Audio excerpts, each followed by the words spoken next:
Estávamos em março de 2020, quando, sem sabermos, nos aguardava um período marcado pela presença de um vírus, com um nome estranho, o SARS-CoV-2, mais conhecido como coronavírus. E com ele vinha uma doença cujo nome rapidamente passou a ser uma das palavras mais procuradas na internet, a Covid-19.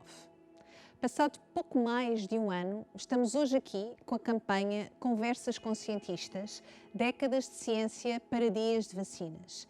Não para vos falar de como este vírus se propagou de forma descontrolada, mas sim para falar sobre como o podemos travar.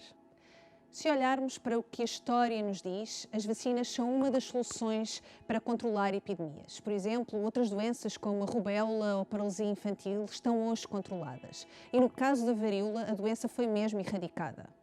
Hoje temos nas vacinas uma solução para controlar a pandemia de Covid-19. Mas antes de mais, o que são as vacinas e como funcionam? As vacinas atuam estimulando o nosso sistema imunitário contra um agente infeccioso, como são os vírus.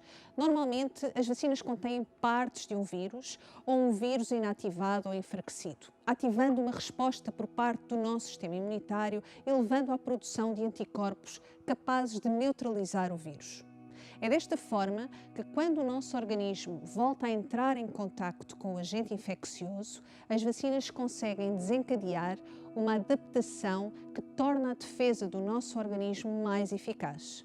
E quanto tempo demora o desenvolvimento de uma vacina? Tipicamente, as vacinas, apesar de serem cruciais no controle de doenças, levam muito tempo, por vezes uma década, a serem desenvolvidas.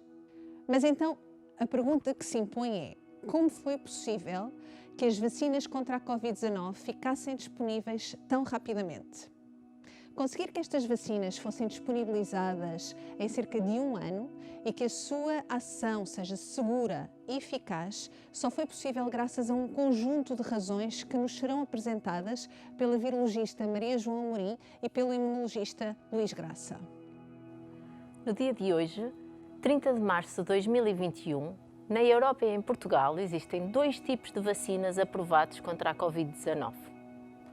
Mas para respondermos à pergunta colocada pela Inês, como foi possível que as vacinas contra a Covid-19 ficassem disponíveis tão rapidamente, é importante começarmos por referir todo o conhecimento que já existia ao nosso dispor, pronto a ser usado como propósito para produzir estas vacinas que estão agora aprovadas ou em fase de aprovação. Por um lado, só foi possível disponibilizar estas vacinas em tempo recorde porque podemos contar com conhecimento científico acumulado ao longo de anos. Cientistas dedicados a perceber como o mundo funciona, ou seja, que trabalham na chamada ciência fundamental, identificaram e estudaram muitas das peças-chave que acabariam por se revelar essenciais para a produção das vacinas contra a Covid-19. Por outro lado, também podemos contar com a experiência acumulada sobre a produção de vacinas contra outras doenças. Além disso, as plataformas de produção de vacinas têm passado por avanços extraordinários.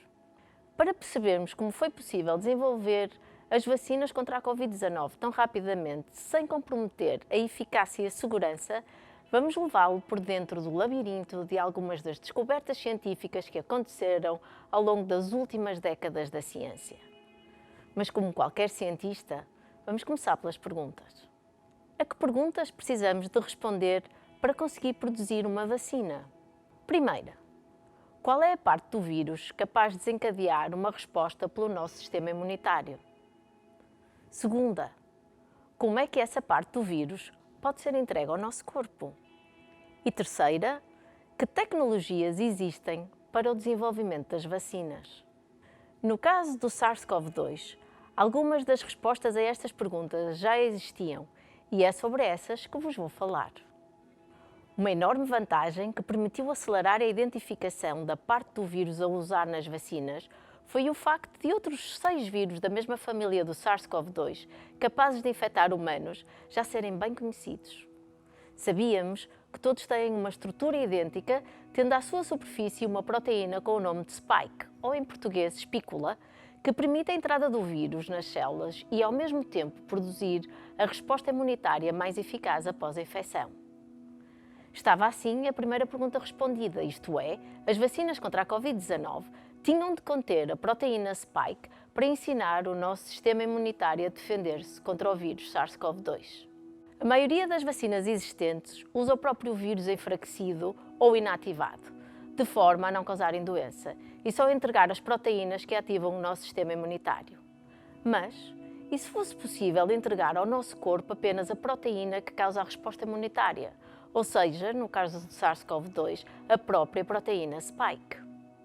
Mas antes de mais, de onde vêm as proteínas?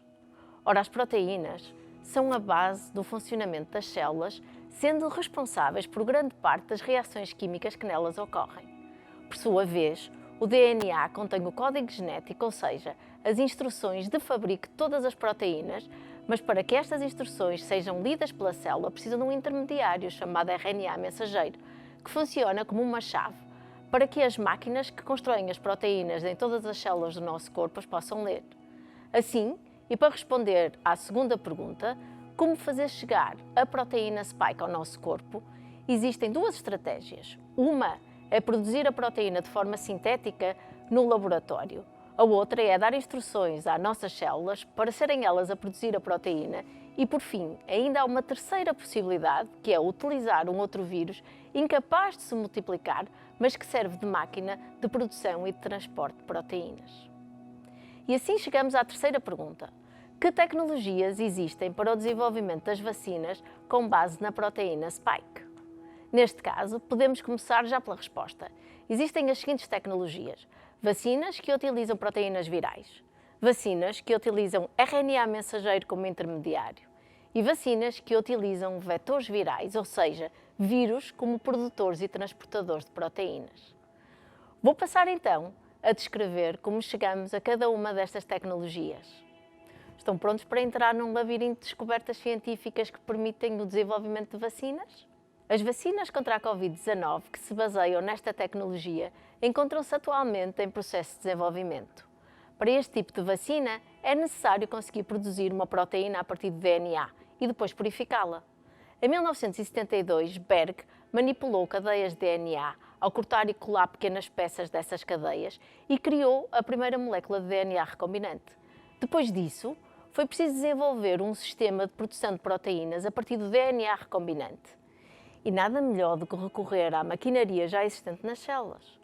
Um ano mais tarde, Bauer e Cohen conseguiram produzir DNA recombinante numa célula e assim produzir proteínas, estas também recombinantes. Desde aí, grandes progressos foram feitos na produção de proteínas, seja através de bactérias ou de linhas celulares.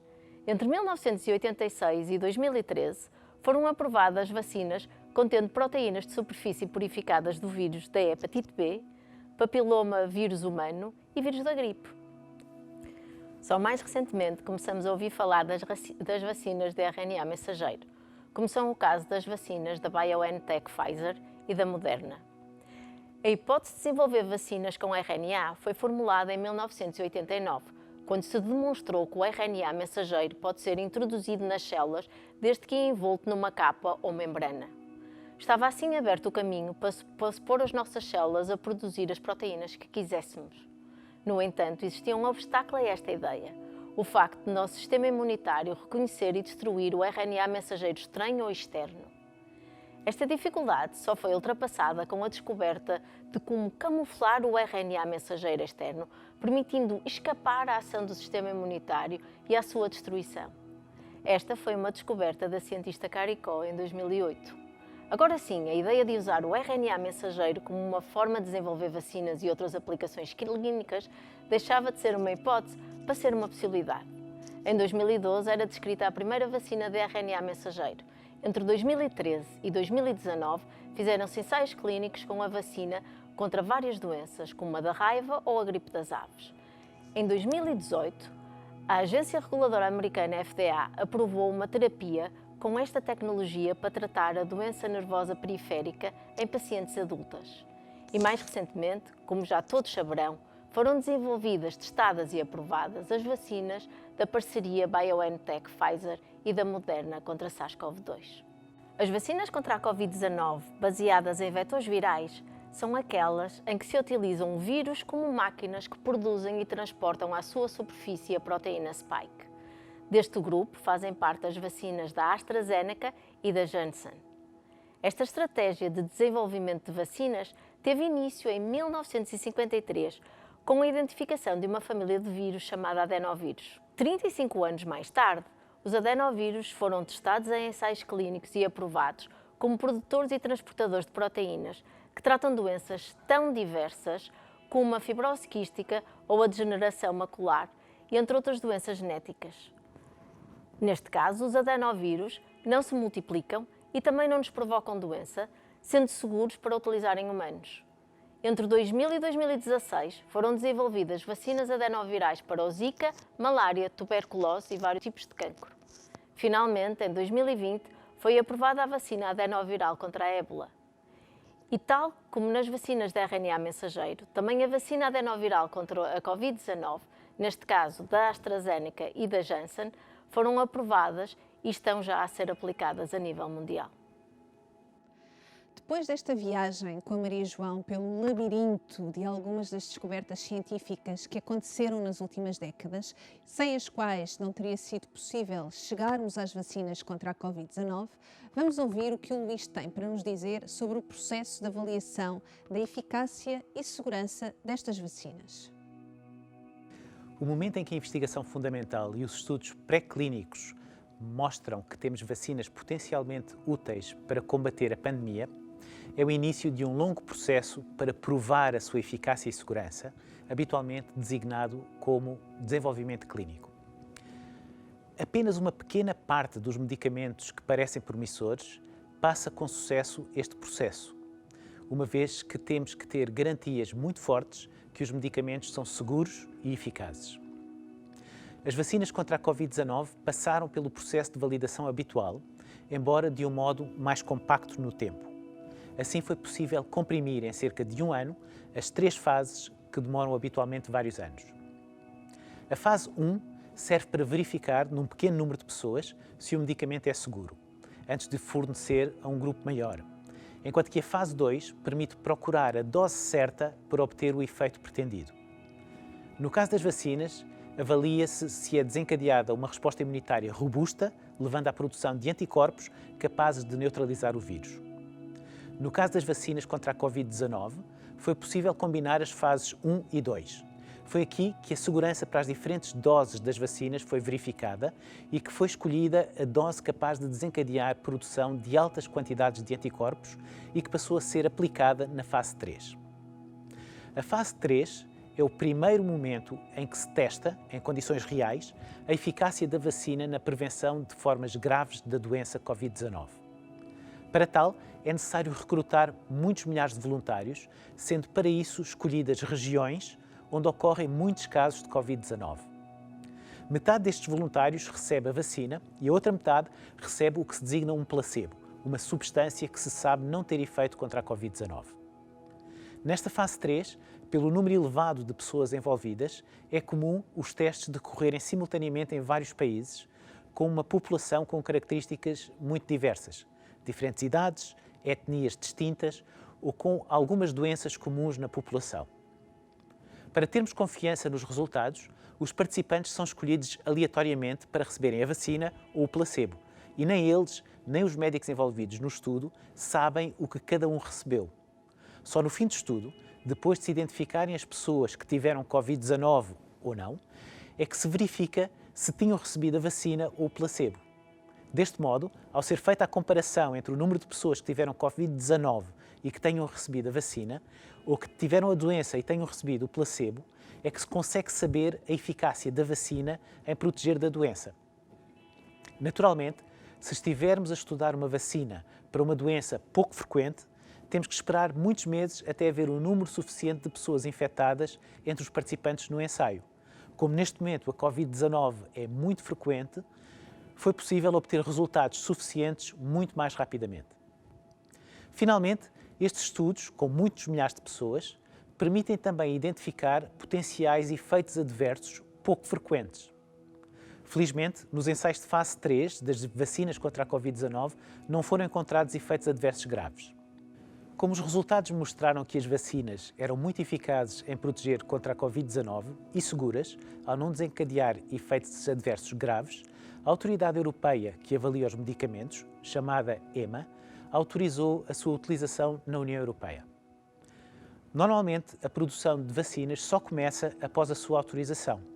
No entanto, no caso das vacinas contra a Covid-19, a produção foi iniciada antes da autorização ter sido concedida e, por isso, foi possível começar as campanhas de vacinação nos diferentes países imediatamente após esta autorização.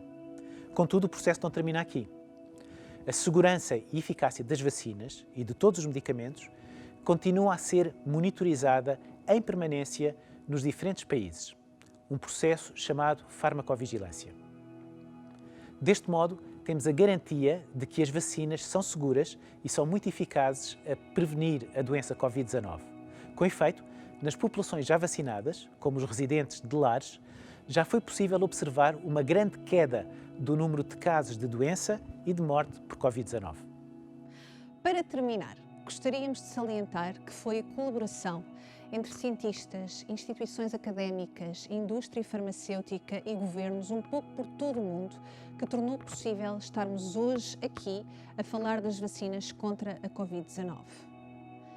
Esperamos que este vídeo tenha ajudado a responder a algumas das suas dúvidas sobre estas vacinas e que, ao mesmo tempo, tenha despertado a sua curiosidade para ficar a saber ainda mais. Para mais informações sobre este tema, consulte a nossa página. Proteja-se a si e a todos nós, vacinando-se.